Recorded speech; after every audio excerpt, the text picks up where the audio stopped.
Hello friends, good morning. तो आज हम अपनी नेक्स्ट वीडियो स्टार्ट करने जा रहे हैं फाइनेंशियल अकाउंटिंग की। मैंने आपको लास्ट वीडियो में कुछ चीज़ें बताई थी। आई होप कि आप सभी को वो चीज़ें क्लियर होंगी। मैंने लास्ट टाइम कराया था बेसिस ऑफ अकाउंटिंग का। अब उसके बाद में नेक्स्ट हम करेंगे सिस्टम ऑफ अकाउंटिंग। तो बेटा, सिस्टम ऑफ अकाउंटिंग क्या होता है? सिस्टम ऑफ अकाउंटिंग की अगर हम बात करते हैं तो बेटा दो तरह के सिस्टम ऑफ अकाउंटिंग होते हैं। मीन्स अकाउंटिंग के दो सिस्टम होते हैं। अकाउंटिंग करने के दो तरीके होते हैं, आप ये मान सकते हैं। इसमें एक होता है आपका सिंगल एंट्री सिस्टम और एक होता है double entry system. Single entry system में जब भी कोई ट्रांजेक्शन होती है तो वो केवल एक अकाउंट को अफेक्ट करती है, लेकिन डबल एंट्री सिस्टम में कोई भी ट्रांजेक्शन दो अकाउंट को अफेक्ट करती है। ये बात आप सिर्फ इतनी समझिए कि हम सभी जो अकाउंटिंग सिस्टम पढ़ेंगे वो डबल एंट्री सिस्टम की पढ़ेंगे, सिंगल एंट्री सिस्टम की नहीं पढ़ेंगे, क्योंकि कंपनी में ये काम नहीं करती है। उसके बाद नेक्स्ट आता है what are accounting principles. Accounting principles क्या होते हैं? अकाउंटिंग प्रिंसिपल्स का मतलब बेटा, अकाउंटिंग प्रिंसिपल्स को हिंदी में तो कहते हैं लेखांकन के सिद्धांत। लेखांकन सिद्धांत कहते हैं इनको, लेखांकन सिद्धांत, अकाउंटिंग प्रिंसिपल्स। ये जो अकाउंटिंग प्रिंसिपल्स होते हैं, आप ये मानिए बेटा कि एक तरह से जनरल गाइडलाइंस होती है, एक सामान्यतया दिशा निर्देश होते हैं जो दिए जाते हैं कि अकाउंटिंग किस तरीके से की जाती है। अगर हम बात करें American institute of certified public accountants के अकॉर्डिंग, तो उन्होंने प्रिंसिपल को कहा है एक जनरल लॉ होता है या एक रूल होता है, एक नियम होता है जो किसी भी काम को करने के लिए एक तरह से गाइड का काम करता है, यानी उसको अडॉप्ट किया जाता है गाइड के रूप में। अब चलने लगा है गैप। अब ये गैप क्या होता है? पहले ये एक तरह से फॉरेन कंट्रीज में चलता था, लेकिन अब इसको ऑल ओवर यानी कि इसे इंटरनेशनल लेवल पर हम लोगों ने क्या किया है? अडॉप्ट किया है। तो फुल फॉर्म क्या होती है गैप की? Generally accepted accounting principles. मतलब क्या हुआ कि सामान्यतया जिन लेखांकन के सिद्धांतों को स्वीकार किया जाता है, एक्सेप्ट किया जाता है, उसे गैप कहा गया है। गैप में क्या होता है? ये कुछ रूल्स होते हैं या गाइडलाइंस होती हैं जिन्हें हर बिजनेस के द्वारा अडॉप्ट किया जाता है to recording of business transactions. Means जो उसके व्यापार के ट्रांजेक्शंस होती हैं, बिजनेस के जो ट्रांजेक्शंस होती है व्यवसाय की, उनको क्या करने के लिए? रिकॉर्ड करने के लिए। क्या करने के लिए बेटा? रिकॉर्ड करने के लिए उनको क्या किया जाता है? उन्हें यूज किया जाता है। आगे कहता है in order to bring uniformity in the preparation and presentation of financial statements. Suppose करिए इंडिया में 20 कंपनियां हैं, फॉर एग्जाम्पल इंडिया में 20 कंपनीज हैं। अब 20 कंपनीज अगर अलग अलग तरीके से अपने अकाउंट्स मेंटेन करेंगी तो क्या उनका चेक करना गवर्नमेंट के लिए पॉसिबल हो पाएगा? नहीं हो पाएगा ना। ये भी पता नहीं चलेगा कि आप एक फर्म की दूसरे फर्म से आप कंपैरिजन नहीं कर सकते, एक कंपनी की दूसरी कंपनी से आप कंपैरिजन नहीं कर सकते। किस बेस पे कंपैरिजन करेंगे? अगर उन सब ने अपने अपने रूल्स फॉलो कर रखे हैं तो आप कंपैरिजन नहीं कर सकते, आप तुलना नहीं कर सकते हैं। तुलना कब होगी? जब सभी एक ही नियम को अपनाएं। आगे हम बात करते हैं अकाउंटिंग प्रिंसिपल्स की क्लासिफिकेशन के बारे में। अकाउंटिंग प्रिंसिपल्स को दो भागों में बांटा गया है बेटा। ये जो अकाउंटिंग प्रिंसिपल्स होते हैं इन्हें दो पार्ट्स में डिवाइड किया गया है, जिसमें एक होता है बेसिक एजम्पशन यानी कि सामान्य अवधारणाएं, और एक होता है अकाउंटिंग कन्वेंशंस। बेसिक अजम्पशंस हम लोग मोस्टली जो पढ़ते हैं वो बेसिक अजम्पशंस के बारे में पढ़ते हैं। तो बेसिक अजम्पशंस में देखेंगे बेटा, इसमें सबसे पहला है सेपरेट बिजनेस एंटिटी अजम्पशन। जो सबसे पहला है इसमें वो है separate business entity assumption. Separate business entity assumption का मतलब क्या हुआ बेटा? सेपरेट बिजनेस एंटिटी अजम्पशन का मतलब ये होता है कि हर व्यवसाय का अपना एक अलग अस्तित्व होता है। हर व्यवसाय का अपना क्या होता है? एक अलग अस्तित्व होता है। उसका जो अस्तित्व है वो व्यवसायी के अस्तित्व से अलग होता है। अब इसका मतलब क्या है? इसका मतलब ये हुआ कि व्यवसाय अलग चीज होती है और व्यवसायी अलग चीज है। व्यवसायी अलग होता है और व्यवसाय अलग होता है, इन दोनों में अंतर होता है। इन दोनों में क्या होता है बेटा? अंतर होता है।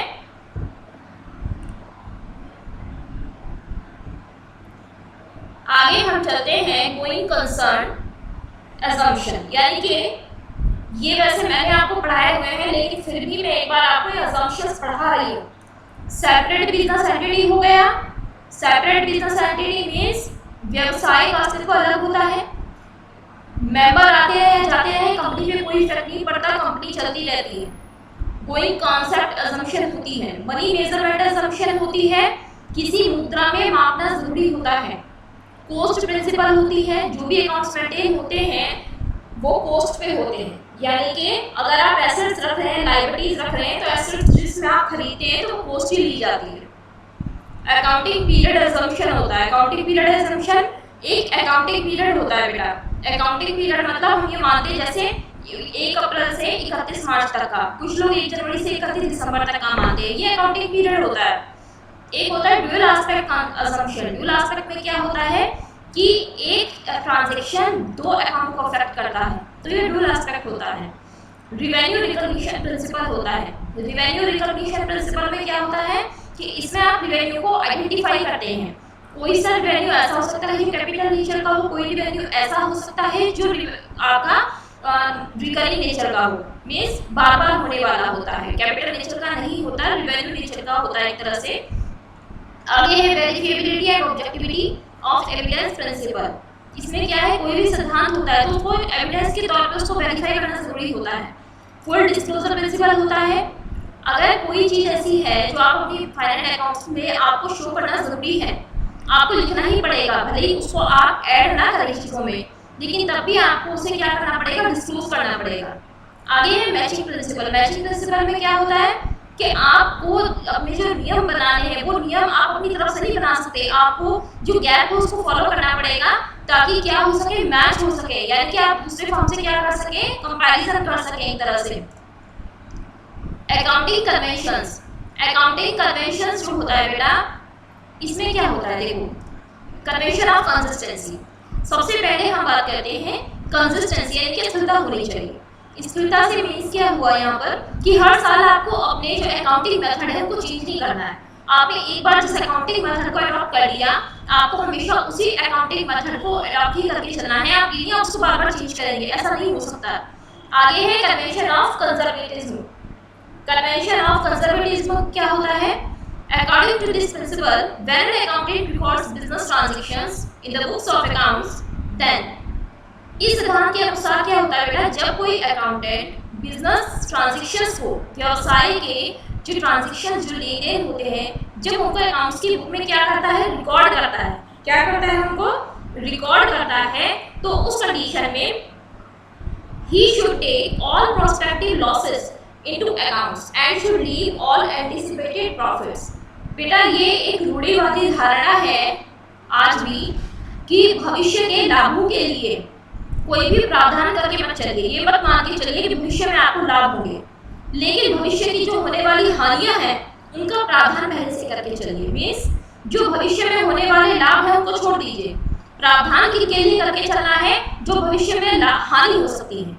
आगे है कन्वेंशन ऑफ मटेरियलिटी। इस कन्वेंशन के अकॉर्डिंग एक अकाउंटेंट को सभी मटेरियल इंफॉर्मेशन को अकाउंट्स की बुक्स में डिस्क्लोज करना चाहिए। मटेरियल इंफॉर्मेशन का मतलब क्या होता है कि जो रिलेवेंट इंफॉर्मेशन है, जो जरूरी बातें हैं, जो जरूरी इंफॉर्मेशन होती है, फाइनेंशियल जो जरूरी मटेरियल होता है, केवल वही डिस्क्लोज करना चाहिए, नहीं आप एक्स्ट्रा चीजें उसमें लिख रहे हैं। आगे आ जाइए जनरलाइजिंग पे। अब जनरलाइजिंग क्या होता है बेटा? जनरलाइजिंग का मतलब ये होता है कि आप अकाउंट्स की बुक को जब प्राइमरी बुक में, प्राथमिक पुस्तक में जब आप लिखते हैं उसको, तो उसे हम जनरलाइजिंग कहते हैं। वास्तव में अकाउंटिंग का जो प्रोसेस होता है ना, वो यहीं से स्टार्ट होता है। जब आप प्राइमरी बुक में क्या करते हैं, जनरल एंट्री करते हैं, एक तरह से जनरलाइजिंग कहते हैं। जब आप जनरल एंट्री कर रहे हैं, और किसमें कर रहे हैं आप, ये काम किसमें करते हैं बेटा? आप ये काम करते हैं जो आपकी प्राइमरी बुक होती है, आपकी कोई डेली की क्या है, आपकी कोई बुक है, तो आप उसमें क्या करते हैं,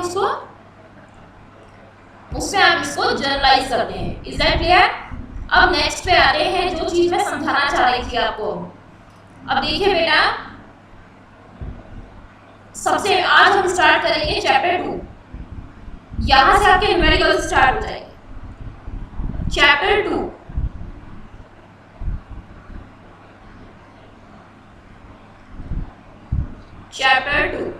चैप्टर 2 में क्या है, कुछ चीजों का कॉन्सेप्ट आपको क्लियर करना है जो बेसिक अकाउंटिंग टर्म्स होती है।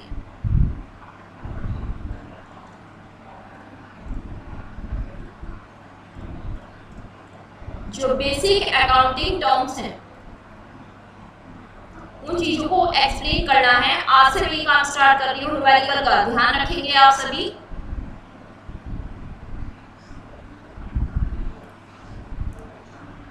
सबसे पहला होता है बेटा बिजनेस ट्रांजैक्शन।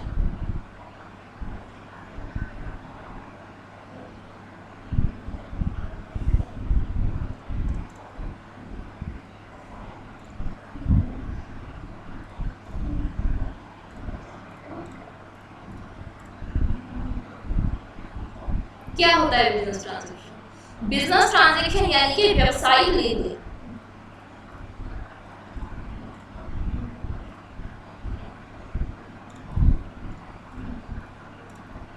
इसे हिंदी में हम कहते हैं व्यवसायिक लेन देन। फॉर एग्जाम्पल, मैं आपसे कहती हूँ परचेज ऑफ गुड्स।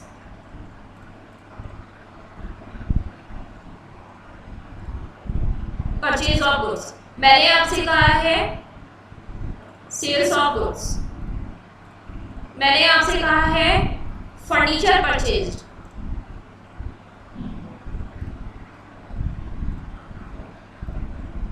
तो ये क्या होता है बेटा, ये सभी क्या है, ये सभी ट्रांजैक्शंस हैं। किससे संबंधित है? व्यवसाय से, यानी कि एक तरह से बिजनेस ट्रांजैक्शंस इनको कहा जाता है। आपने अपना माल खरीदा, आपने बेचा। बेटा क्या होता है, फॉर एग्जाम्पल मैं एक बात करूं, जैसे मान लीजिए आपका रेफ्रिजरेटर सेल करने की शॉप है। रेफ्रिजरेटर,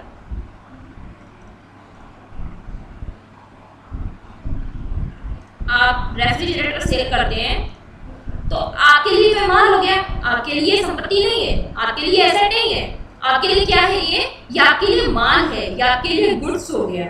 ठीक है, तो आप इसे क्या कर रहे हैं, आप सबसे पहले इसे सप्लायर से खरीदेंगे। तो खरीदेंगे तो परचेज करेंगे ना। सबसे पहले क्या करेंगे आप ये तो है नहीं ना कि आप डायरेक्ट बना रहे हैं अपने यहाँ पे, बना तो नहीं रहे ना। तो आपकी तो रिटेल की शॉप है, आप रिटेल की शॉप करते हैं, आप रेफ्रिजरेटर सेल करते हैं कस्टमर को। आपकी डीलिंग जो होती है वो कस्टमर के साथ होती है और सप्लायर के साथ होती है। सप्लायर वो जो आपको ये माल सप्लाई करता है, आपको जो रेफ्रिजरेटर सप्लाई करता है, तो सबसे पहले तो आप अपने यहाँ पे ला के रखेंगे ना दुकान में। तो आपको क्या करना पड़ेगा, इस गुड्स को परचेज करना पड़ेगा। उसके बाद में आप क्या करेंगे, उसके बाद आप कस्टमर को सेल करेंगे। तो सेल ऑफ गुड्स हो गया। अब आपको अपनी शॉप में अगर फर्नीचर की रिक्वायरमेंट हो रही है तो आपको फर्नीचर भी परचेज करना पड़ेगा। तो ये क्या है, ये सब के सब आपके क्या है बेटा, बिजनेस ट्रांजैक्शंस हैं। ये सब क्या है, आपके बिजनेस ट्रांजैक्शंस में आते हैं। क्या आप सभी को मेरी ये बात क्लियर हुई कि बिजनेस ट्रांजैक्शंस क्या होते हैं? अब आगे देखते हैं। आगे टर्म होता है बेटा गुड्स, माल जिसे हम कहते हैं, जिसे हम क्या कहते हैं, माल कहते हैं। अब गुड्स जो होता है बेटा, उस गुड्स को भी कुछ पार्ट्स में डिवाइड किया गया है। कितने पार्ट्स में डिवाइड किया गया है? फॉर एग्जाम्पल यहाँ देखिए, ये टर्म होता है गुड्स। गुड्स को हिंदी में हम कहते हैं माल। क्या कहते हैं इसको? माल कहते हैं गुड्स को। अब ये जो गुड्स होता है, इस गुड्स को आपने 2 पार्ट्स में डिवाइड किया। सबसे पहला परचेज,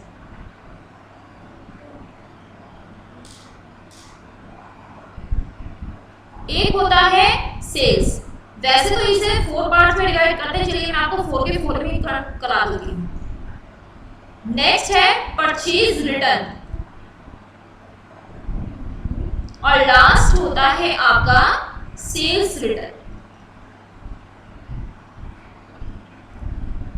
अब देखिए, माल के लिए हम ये 4 वर्ड यूज करते हैं। माल के लिए ये 4 वर्ड यूज करेंगे। माल यानी कि गुड्स, इसके लिए हम 4 वर्ड्स यूज करते हैं। सबसे पहला क्या है, परचेज। जब भी हम माल को सप्लायर से खरीदते हैं तो हम परचेज वर्ड यूज करते हैं। जब भी हम माल को कस्टमर को बेचते हैं तो हम सेल्स वर्ड यूज करते हैं। ध्यान से सुनिए मेरी बात। जब भी हम माल को सप्लायर से परचेज करेंगे तो परचेज वर्ड यूज करेंगे। जब भी हम उस गुड्स को कस्टमर को सेल करते हैं तो सेल्स वर्ड यूज करते हैं। और जब भी हमने जो माल खरीदा था सप्लायर से और उसे हमें उसमें से कुछ पार्ट या कुछ माल जो है वो रिटर्न करना है तो वो कहलाता है परचेज रिटर्न। यानी कि हमने खरीदा हुआ माल क्या कर दिया, वापस कर दिया। तो उसके लिए वर्ड क्या यूज करेंगे, परचेज रिटर्न यूज करेंगे, खरीदे हुए माल को वापस करना। इसके लिए टर्म और यूज होता है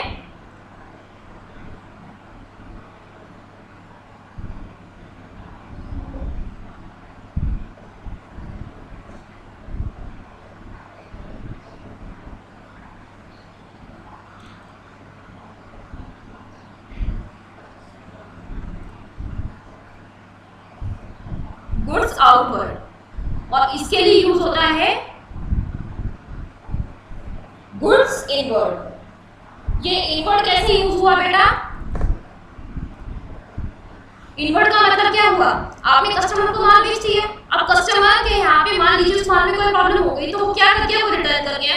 आपने जितना माल बेचा था अगर वो माल रिटर्न हो रहा है या उसमें से कुछ माल रिटर्न हो रहा है तो बिका हुआ माल वापस आ रहा है ना, तो बिका हुआ माल आपके यहाँ पे वापस आ रहा है शॉप में, तो उसे क्या कहेंगे, गुड्स इनवर्ड। इसे कुछ लोग कैरेज आउटवर्ड और कैरेज इनवर्ड भी कहते हैं।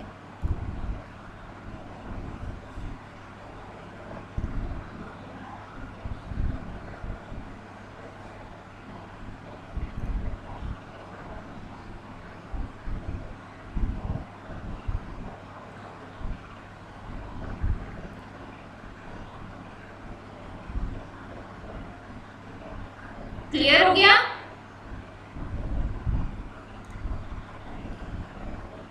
मैंने आपको गुड्स टर्मिनोलॉजी को क्लियर किया, बिजनेस ट्रांजैक्शन को क्लियर किया है। अब नेक्स्ट आ रहा है बेटा एसेट्स, मोस्ट इंपॉर्टेंट है एसेट्स।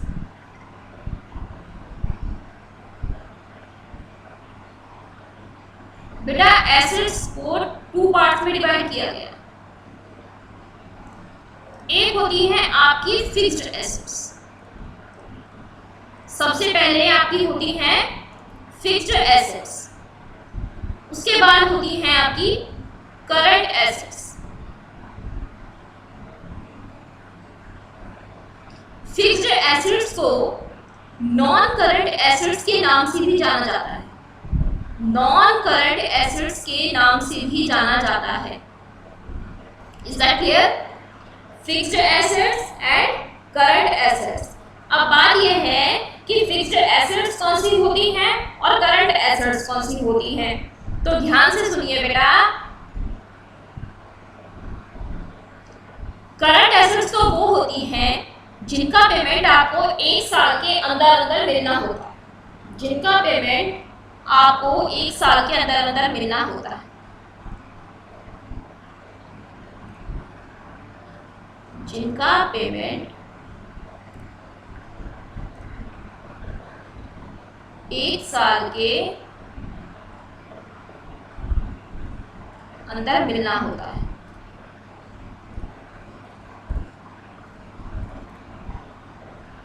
उन्हें क्या कहते हैं, करंट एसेट्स कहते हैं।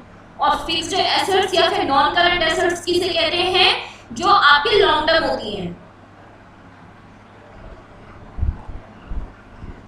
जिसमें आप इन्वेस्ट करते हैं, जिसमें आप क्या करते हैं, इन्वेस्ट करते हैं। ये होती हैं आपकी क्या, फिक्स्ड एसेट्स होती हैं। ध्यान से समझ लीजिए, फिक्स्ड एसेट्स कौन सी होती हैं, जिसमें आप इन्वेस्ट करते हैं, और इन्वेस्ट आप क्या करते हैं, 1 साल से ज्यादा समय के लिए।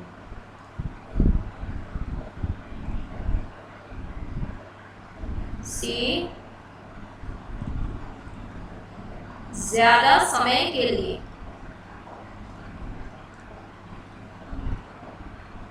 और करंट एसेट्स जिनका पेमेंट आपको 1 साल के अंदर अंदर मिलना होता है। मैं अभी आपको इनका एग्जाम्पल भी कराऊंगी, ठीक है। अब फिक्स्ड एसेट समझ में आया कि फिक्स्ड एसेट क्या होती है। फिक्स्ड एसेट बेटा 2 तरह की होती है। फिक्स्ड एसेट्स जो होती हैं वो भी दो तरह की होती है, उनको भी 2 पार्ट्स में डिवाइड किया गया है। अब कौन कौन से होते हैं वो भी बताती हूँ मैं आपको। इसमें एक होता है बेटा टेंजिबल एसेट, एक होता है आपका टेंजिबल एसेट्स। देखिए फिक्स्ड एसेट्स है, फिक्स्ड एसेट्स को मैंने बताया 2 पार्ट्स में बांटा, टेंजिबल एंड इंटेंजिबल।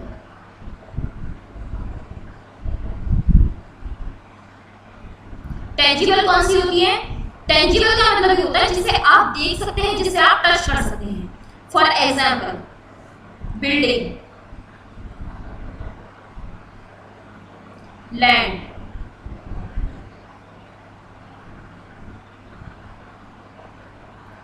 लैंड हो गया, बिल्डिंग हो गया, और क्या होता है बेटा टेंजिबल में जिसे हम देख सकते हैं, जिसे हम छू सकते हैं। लैंड है, बिल्डिंग है, प्लांट है, मशीनरी है, फर्नीचर है। प्लांट, मशीनरी, फर्नीचर ये सभी किसमें आते हैं? ये सभी आते हैं आपके टेंजिबल में। नेक्स्ट आता है बेटा इंटेंजिबल। इंटेंजिबल इसका जस्ट रिवर्स हो जाएगा टेंजिबल का, जिसे आप टच नहीं कर सकते। इसमें वो चीजें आती हैं बेटा जिनका राइट आपको मिलता है। फॉर एग्जाम्पल मैंने कहा जैसे ट्रेडमार्क,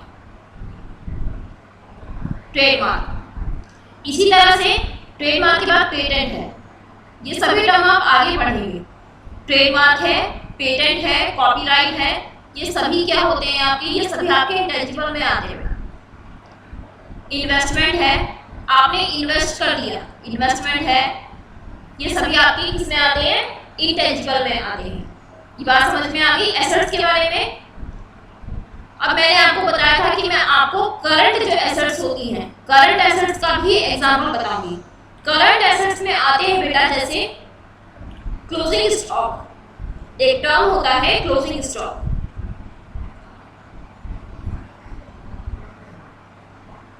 एक होता है आपका डेटर्स, BR जिसे हम बिल्स रिसीवेबल कहते हैं, bills receivable. Bank balance, cash in hand, ये होती है आपकी करंट एसेट्स। ये क्या होती है बेटा? आपकी करंट एसेट्स होती हैं। ये बात समझ में आ गई आप सभी को? तो मैंने आप सभी को एसेट्स वाला कॉन्सेप्ट क्लियर किया है। अब आगे हम बात करते हैं कैपिटल। एक टर्म होता है आपका अकाउंट्स में कैपिटल।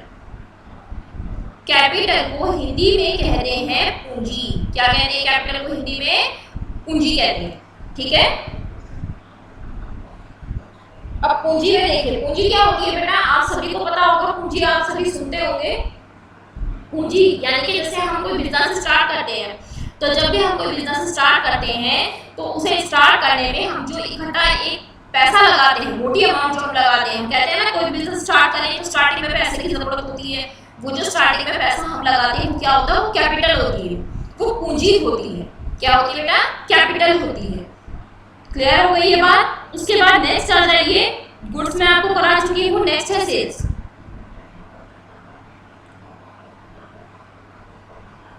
सेल्स मैंने आपको करा दिया, जो माल हम बेचते हैं, जो गुड्स हम सेल करते हैं।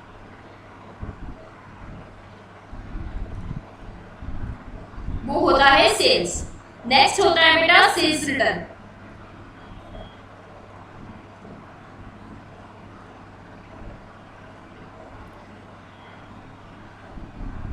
जो बिका हुआ माल वापिस आता है,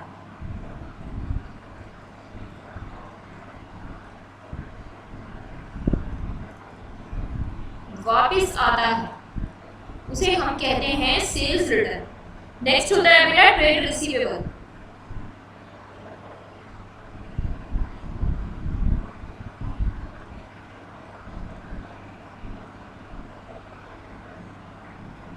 ट्रेड रिसीवेबल को बेटा 2 पार्ट्स में डिवाइड किया गया। सबसे पहला डेटर्स और दूसरा होता है बिल्स रिसीवेबल, जिसे हम शॉर्ट में BR कहते हैं। तो डेटर्स कौन से होते हैं? डेटर्स होते हैं बेटा देनदार, जिसे आपके पैसे देने होते हैं, जिसे क्या करना होता है? आपके पैसे देने हैं, वो देनदार होता है, डेटर होता है।